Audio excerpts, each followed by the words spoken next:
नाशिकमधील वृक्षतोडीच्या वादात आता उद्धव ठाकरेंनी उडी घेतली आहे। कुंभमेळ्यासाठी तपोवनातील वृक्षतोडीला ठाकरेंनी विरोध केलेला आहे। हिंदुत्वाच्या नावाखाली हा भ्रष्टाचार असल्याची टीका त्यांनी भाजप आणि सरकारवर केली आहे।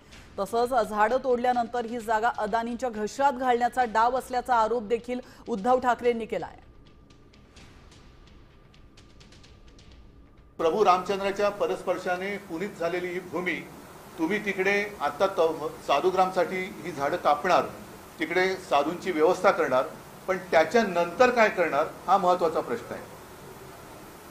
त्याच्यानंतर पुन्हा झाडं लावणार असाल तर मग गेल्या वेळेला जी जागा वापरली होती त्याच जागेमध्ये साधुग्राम का करत नाही आणि ही झाडं तोडणार आणि गिरीश महाजन म्हणाले एक झाड कापलं तर 10 झाडं लावणार।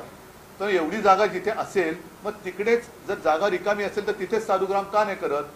म्हणजे आहे ते मारून टाकायचं आणि मारल्यानंतर पुन्हा तिकडे नव्याने झाडं लावू अशी एक लोणकडी थाप मारायची। हा हिंदुत्वाच्या नावाखाली चाललेला भ्रष्टाचार आहे। भाजपचं हिंदुत्व हे थोतांड आहे।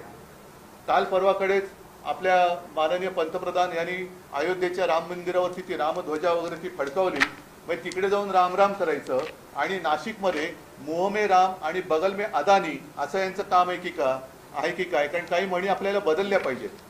मुंह में राम और बगल में छुरी असं जे काय म्हणत होतो, आता रामाच्या नावाने ही जागा अदानी हा एक शब्द झालाय कॉन्ट्रॅक्टरचं प्रतीक म्हणून।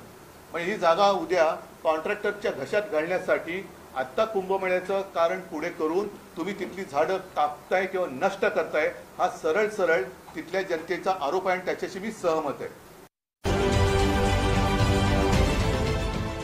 देश विदेशातील प्रत्येक घडामोडींचे लाईव्ह अपडेट मिळवण्यासाठी आता साम टीव्हीच्या सर्व सोशल मीडिया प्लॅटफॉर्मला लाईक, फॉलो आणि सबस्क्राईब करा।